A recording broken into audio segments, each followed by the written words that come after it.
Call me back.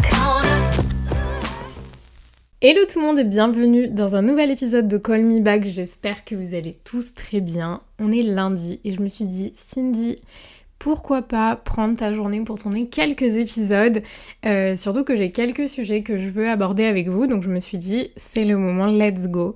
Aujourd'hui, on va parler d'anxiété. Je sais pas si c'est quelque chose qui vous est familier ou pas, en tout cas moi ça fait quelques années maintenant que je fais des crises d'angoisse et de l'anxiété. Ça a commencé quand ? Ça a commencé il y a environ, je dirais, 4 ans, où j'ai vraiment commencé à faire des grosses crises d'angoisse, parce que ça allait pas très bien dans ma vie personnellement.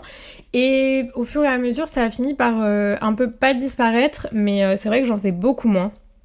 Et alors dernièrement, en fait je dis dernièrement mais c'est depuis que je suis tombée enceinte, en fait il va vraiment pas falloir me prendre pour une malade dans ce que je vais vous dire, mais c'est vrai que c'est un comportement qui est pas normal et je voulais en parler avec vous parce qu'on sait jamais, peut-être que vous avez des tips, peut-être que vous avez réussi vous à vous en sortir, à gérer cette anxiété. Moi je vous avoue que j'ai beaucoup de mal, alors c'est par phase, hein. Des fois il y en a pas, des fois ça revient, c'est vraiment particulier, mais c'est vrai que là depuis que je suis tombée enceinte et depuis que je suis maman, j'ai jamais été autant angoissée, anxieuse, enfin vraiment c'est pas terrible.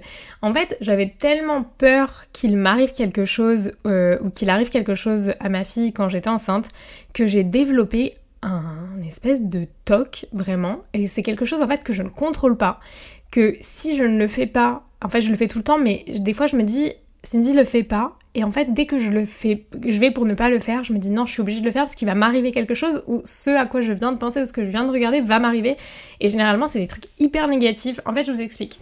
Donc comme je vous disais, j'avais peur qu'il m'arrive quelque chose, j'avais peur que ma grossesse se passe mal, qu'il se passe quelque chose de mal avec ma fille, quand elle était encore dans mon ventre, que j'ai développé ce truc de me toucher la tête.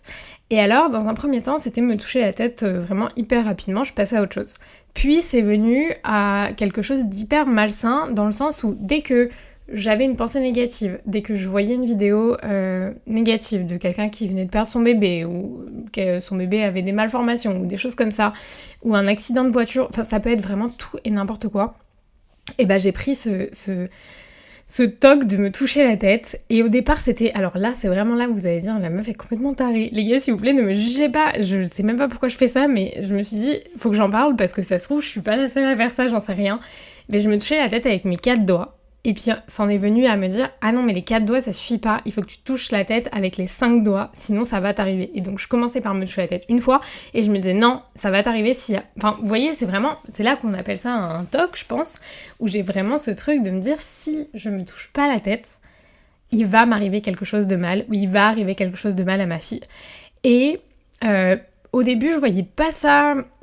Je voyais pas le côté malsain du truc, je me disais je fais ça pour me protéger, pour protéger mon bébé et tout. Et après elle est née, elle est en bonne santé, c'est un bébé hyper joyeux qui sourit tout le temps, moi je suis en très bonne santé aussi, mon accouchement s'est très bien passé, bref, au final tout s'est très bien passé, donc je me suis dit bah c'est peut-être parce que je me suis touché la tête que tout ça s'est hyper bien passé. Pas du tout je pense, enfin au bout d'un moment, alors que pourtant je suis le genre de personne qui pense ce qui doit arriver arrivera, et en fait c'est hyper paradoxal du coup d'avoir ce toc et de penser de cette manière-là, mais d'aussi penser que il peut m'arriver quelque chose de mauvais si je me touche pas à la tête. Donc, maintenant que vous avez compris la cinglée que je suis, laissez-moi vous dire que ça s'est empiré. C'est-à-dire que je pensais que ça allait s'arrêter une fois que j'allais accoucher, quoi. Et bah pas du tout, ça a été de pire en pire. Parce qu'en fait, je sais pas, soit j'ai ce truc de me dire il y a tout qui va dans ma vie, je suis heureuse, je suis amoureuse, ma fille va bien, elle est en parfaite santé, elle est trop gentille, elle fait ses nuits, elle nous fait pas de crise, enfin bref, je me dis, soit c'est parce que justement tout se passe bien, je me dis il y a forcément quelque chose qui va me tomber dessus et ça va être horrible, voilà, d'ailleurs, je ne peux pas faire autrement. Et pour ceux qui ne me voient pas, je viens de me toucher la tête actuellement parce que je parle d'un truc horrible. Et comme je vous dis, c'est pareil quand je regarde une vidéo, c'est pareil quand je regarde un TikTok, c'est pareil quand on me raconte une histoire, quand j'entends un truc qui s'est mal passé, etc. Enfin bref. Et quand je vais pour me toucher la tête parce que j'ai vu ou quoi un truc négatif, j'ai une petite voix qui me dit « Non Cindy, c'est bon, le fais pas, tout va bien se passer et tout ». Et puis j'ai une autre petite voix qui me dit « Non mais si tu le fais pas, ça va mal se passer ». Et donc du coup, je finis par le faire. Alors... Au départ, c'était pas hyper contraignant dans ma vie. Je vous avoue que je le faisais naturellement et limite, je m'en apercevais pas. Et puis petit à petit, j'ai commencé à vraiment m'en apercevoir. Ça a commencé à vraiment prendre de la place. C'est-à-dire que limite, je m'engueulais moi-même. Je me disais, mais Cindy, mais ça va pas de faire ça, mais faut que t'arrêtes et tout. Et j'arrive pas à ne pas le faire. Donc là, j'ai compris que j'étais dans une phase qui était vraiment pas terrible. Parce que dernièrement, ça me crée énormément d'angoisse. À un moment donné, mal au ventre, à être incapable de bouger, de faire des choses de la vie quotidienne. J'étais vraiment dans un état pitoyable. Tout ça à cause de ce truc-là. Et c'est vrai que j'ai du mal à m'en défaire. Et j'ai du mal à sortir de ces phases d'anxiété qui, littéralement, viennent bouleverser mon quotidien. Sauf quand je suis avec ma fille, c'est vraiment le seul moment où je n'ai pas une once d'anxiété, où j'y pense pas, où je pense à rien, où je suis focus sur ma fille et donc du coup tout va bien. Mais dès qu'elle va en sieste ou dès qu'elle dort le soir, etc., ou même le matin quand je me lève et qu'elle dort encore, j'ai vraiment des grosses phases où je remets toute ma vie en question, toute ma personne en question, où j'ai pas envie de sortir de chez moi parce que j'ai pas envie d'avoir à croiser des gens, à parler avec des gens que je ne connais pas, enfin bref, vraiment des trucs vraiment pas terribles. Et j'ai eu des matins où je me suis levée, je me suis dit c'est bon Cindy, c'est plus possible, remets-toi au sport, mange correctement, essaye de refaire de la méditation, de ci, de ça, donc ça marche un temps et puis après les anxiétés reviennent et ça devient compliqué de les gérer à nouveau. Donc j'en parle beaucoup, c'est vrai que c'est quelque chose au départ, j'en parlais pas avec mes proches, j'avais peur d'être jugée, j'avais peur de pas être comprise et j'ai commencé petit à petit à en parler et vraiment ce truc là de me toucher la tête de si, ça m'angoissait tellement et ça prenait tellement de place parce que j'avais envie d'arrêter de faire ça parce que c'est un TOC qui... en fait, je peux avoir genre 50 pensées négatives dans la journée et du coup, je vais me toucher la tête 50 fois. Mais du coup, je peux voir aussi 50 TikTok négatifs, je vais me toucher la tête 50 fois et ça va faire 100 fois. Et au final, toute la journée, je suis comme ça. Et comme je vois personne le remarque. Donc personne me dit, mais Cindy, mais qu'est-ce que tu fais ? Et j'en ai parlé à mon mec et je lui ai dit franchement s'il te plaît te moque pas de moi et tout, mais je fais un truc hyper bizarre depuis des mois et je sais pas pourquoi je fais ça. Je sais pas pourquoi je fais ça et ça m'angoisse encore plus de faire ça et j'ai envie d'arrêter de faire ça, mais si j'arrête est-ce qu'il va m'arriver un truc parce que jusqu'à maintenant je l'ai fait et il m'est rien arrivé. Donc après c'est vraiment un tourbillon infernal. Donc je pense sincèrement qu'au bout d'un moment je vais prendre la décision. J'avais pris la décision d'aller voir quelqu'un, donc un psychiatre, c'est une psychologue qui est aussi psychiatre, pour lui en parler et au dernier moment j'ai eu une grosse crise d'anxiété et je n'y suis pas allée. Voilà, je suis restée dans mon lit dans le noir toute la journée au lieu d'aller à ce rendez-vous alors que j'aurais dû y aller. Mais franchement, l'anxiété, c'est quelque chose qu'il y a beaucoup de monde qui n'arrive pas à le comprendre et qui pense qu'on exagère et que c'est que dans notre tête. Oui, effectivement, c'est dans notre tête, mais c'est pas que dans notre tête. C'est vraiment là, c'est vraiment réel. Et du coup, c'est difficile d'en parler parce que voilà, encore une fois, on se dit les gens vont pas comprendre, ils vont se dire qu'on exagère, ils vont un peu prendre ça à la rigolade et tout, alors qu'il y a vraiment un gros mal-être derrière. Alors, je sais pas que si vous avez déjà connu de l'anxiété, si vous connaissez de l'anxiété actuellement, si vous avez trouvé des solutions par rapport à ça, si c'est le cas, n'hésitez vraiment pas à venir me le dire sur Instagram ou alors à me le dire dans les commentaires si jamais vous regardez la vidéo YouTube. Mais moi, les seuls trucs qui me font du bien, on va dire, pendant mes périodes d'anxiété, et encore je vous dis, ça part, ça revient, mais en tout cas, ce que j'essaye de mettre en place, c'est une routine. Je sais pas pourquoi, mais ça m'aide. Sauf que j'arrive pas à tenir la routine à cause des phases d'anxiété, mais c'est vrai que avoir une routine, je pense, ça aide. Moi, les jours où j'arrive à tenir, ça va beaucoup mieux, c'est-à-dire me lever tôt, aller marcher, faire de la méditation, essayer de faire un peu de sport, manger correctement, sortir de la maison, prendre l'air, etc. Ça m'aide de ouf.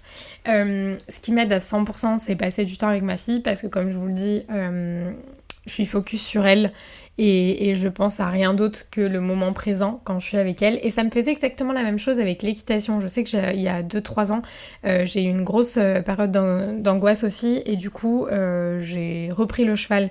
Et quand j'étais à l'équitation, je ne pensais à rien d'autre. Parce qu'en fait, c'est un sport où vous avez tellement besoin d'être focus dans ce que vous faites parce qu'il y a le cheval et parce qu'il peut se passer un truc et si vous n'êtes pas complètement concentré, ça peut mal se passer parfois et donc du coup c'est vrai que j'étais focus dedans et ça m'aidait énormément, même de parler avec le cheval, d'avoir sa présence. Enfin, c'est un animal qui est hyper thérapeutique, si je peux dire. Enfin, c'est fou. Donc ça aussi, ça m'aidait. Et je pense que ça fait pareil avec d'autres sports.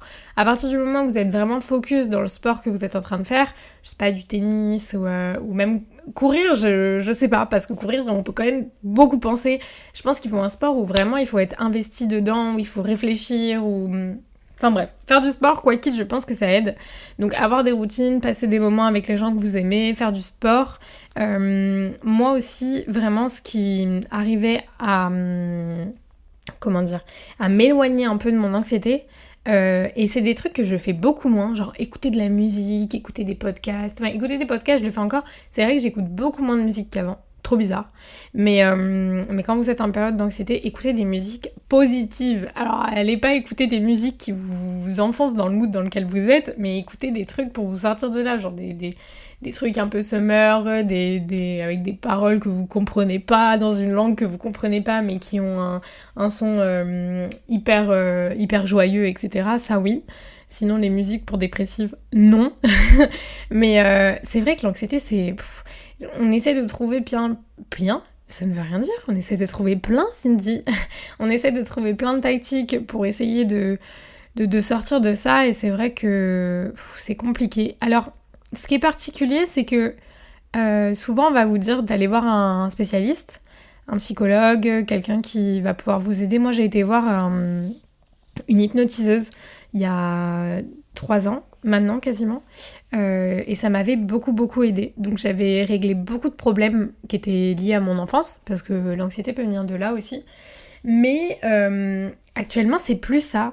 Enfin, je sais que ça vient d'autre chose, mais j'arrive pas à cerner vraiment d'où, et pourtant je suis quelqu'un d'hyper... je m'analyse énormément moi-même. Donc j'essaye de comprendre, mais c'est vrai qu'avant je savais qu'il y avait de mes parents, de mon enfance, de mon ancienne relation, etc. Et ça je l'ai géré, je l'ai digéré, ça y est, ça c'est plus un problème du tout, parce que c'est quelque chose auquel je ne pense même pas, et mon inconscient ne me le fait plus ressentir comme avant, donc du coup je sais que ça vient pas de ça. Et du coup je me dis, c'est quelque chose de nouveau, mais quel est ce truc nouveau ? Ça reste encore à être découvert, parce que je ne sais pas. Donc voilà, si jamais vous souffrez d'anxiété, d'angoisse, ayez pas peur d'en parler, parlez-en à quelqu'un en qui vous avez vraiment confiance et qui va pas vous juger. Si vous avez pas cette personne-là dans votre entourage, c'est pas très grave, il suffit de faire appel à un professionnel, quelqu'un qui lui vraiment sera là, qui vous jugera pas, quoi, qui sera là pour vous aider à trouver le problème et à essayer de vous en sortir. Mais il faut pas rester comme ça, parce que c'est vraiment quelque chose qui pourrit de l'intérieur, et plus ça va, plus ça prend de la place, et il faut vraiment essayer de déceler ça, en fait, d'arriver à trouver d'où vient le problème et d'essayer d'avoir des solutions pour ça. C'est plus facile à dire qu'à faire, je sais, parce que comme je vous dis, c'est quelque chose que je connais très bien, mais il faut pas... Moi, comment dire, avant je savais pas où est-ce que fallait que ça s'arrête. Je laissais l'anxiété prendre le dessus, et ça m'a valu des moments vraiment hyper durs. Aujourd'hui, ça m'empêche pas de vivre, mais ça me paralyse au quotidien, en fait. Disons que je vais la sentir, mais je vais aller au-delà. Avant, j'allais pas au-delà. C'est-à-dire qu'avant, je pouvais rester des jours dans mon lit, des jours dans le noir à rien faire, parce que j'avais des grosses crises d'anxiété. Aujourd'hui, je peux plus le faire de toute façon, parce que je suis maman, donc je suis obligée de dépasser ce truc-là, parce que j'ai ma fille à m'occuper, et donc du coup, c'est un moteur pour moi, donc ça continue à me faire vivre et fonctionner normalement. Mais avant, c'était pas le cas. Donc si jamais, vraiment, ne vous laissez pas vous enterrer là-dedans, parce que ça peut être très difficile d'en sortir. Moi, ça a été très compliqué. Je vous dis, j'ai dû faire appel à un spécialiste parce que je n'y arrivais pas seule. Et vraiment, donc si j'ai un conseil, parlez-en et essayez d'aller voir quelqu'un si jamais vous sentez que ça vous dépasse complètement. Moi, aujourd'hui, je suis pas dépassée. Juste, ça m'handicape, en fait. Et ça me met pas bien aussi. J'ai envie de plus ressentir cette angoisse permanente dans ma tête. Les gars, on est je ne sais pas combien, quoi. Il y a des voix, elles veulent jamais se taire. Au bout d'un moment, chut, laissez-moi tranquille. Je suis tout le temps en train de réfléchir, tout le temps en train de tout remettre en question. J'ai ce truc de... Alors ça, c'est un spécialiste aussi qui me l'avait dit, que c'est peut-être mon enfant intérieur. Alors là, on part vraiment dans des trucs hyper psy et tout. Mais mon enfant intérieur qui a tellement voulu toujours plaire, que toujours soit parfait, qu'on n'ait jamais rien à lui reprocher pour X raisons, qui me le fait ressentir aujourd'hui. C'est vrai que je suis carrément une maniaque du contrôle, qu'il faut toujours que tout soit parfait, que je supporte pas qu'on me fasse des réflexions parce que j'ai l'impression de décevoir les gens et je peux pas, ça me rend hyper triste, ça me fait du mal et j'ai l'impression que je faillis à quelque chose en fait, que je fais pas assez bien et du coup je me mets toujours une pression de dingue. Mais au final, genre, ça fait complètement l'effet inverse parce que je finis par faire les choses soit moins bien, soit carrément je les fais pas. Parce que je me dis, de toute façon, je vais décevoir, donc autant je le fais plus. Et au moins comme ça, on pourra rien me dire. Donc c'est hyper compliqué, hein. Vraiment, l'anxiété, l'angoisse comme ça, à gérer et à comprendre, d'arriver à savoir d'où ça vient, comment ça se manifeste, etc. Et trouver les solutions, c'est un parcours qui est hyper long. Mais je voulais vraiment vous en parler aujourd'hui parce que je suis sûre qu'on est plein dans ce cas-là. Et c'est vrai que ça n'a pas aidé la crise Covid, le fait de se retrouver seul à la maison, ceux qui ont perdu leur travail, qui ont perdu des proches, ceux qui voient pas trop leurs amis. Moi je sais que je vois vraiment pas grand monde, j'ai déménagé en plus loin de mes proches, donc c'est vrai que ça aide pas non plus. Mais le Covid, j'ai senti qu'il m'avait mis une sacrée claque parce qu'il nous a pris notre vie normale, où moi je commençais à aller beaucoup mieux et au final ils nous ont enfermés un peu dans une bulle qui était pas très saine je crois. Enfin en tout cas moi j'ai eu l'impression que c'était carrément pas sain de mon côté de squeezer un peu la réalité comme ça et d'avoir l'impression que c'était normal d'être chez nous à rien faire, à voir personne, d'avoir peur de sortir, d'avoir peur de croiser des gens, vraiment ce truc de la peur a vraiment pas aidé et moi ça m'a pas aidé en tout cas dans ce truc de sortir de mon anxiété, de mon angoisse, que c'était vraiment en même temps. Donc ouais, écoutez, j'ai pas plus de conseils à vous donner que ceux que je vous ai donnés, même s'ils sont pas extraordinaires. Si vous en avez plus ou si vous pensez à autre chose, vraiment n'hésitez pas à partager ça via Insta ou via les commentaires. Mais le plus gros conseil que j'ai, c'est d'en parler et d'essayer de trouver d'où ça vient, trouver des solutions, d'essayer de vous sortir de là parce que l'anxiété, ça craint vraiment, c'est vraiment pas terrible. Donc voilà, écoutez, c'était un épisode un peu court, mais je sais pas, j'avais envie d'aborder ce sujet là avec vous. Écoutez, je vous fais plein d'énormes bisous, on se retrouve très vite dans un prochain épisode de Call Me Back. Et voilà les gars, ne stressez pas. Détendez-vous, prenez du temps pour vous. C'est la meuf qui a des conseils hyper nuls. Enfin bref, voilà, je vous fais plein de gros bisous et on se retrouve très vite. Bye! Like everything is new. The sunburst flowers calling on Mondays overdue.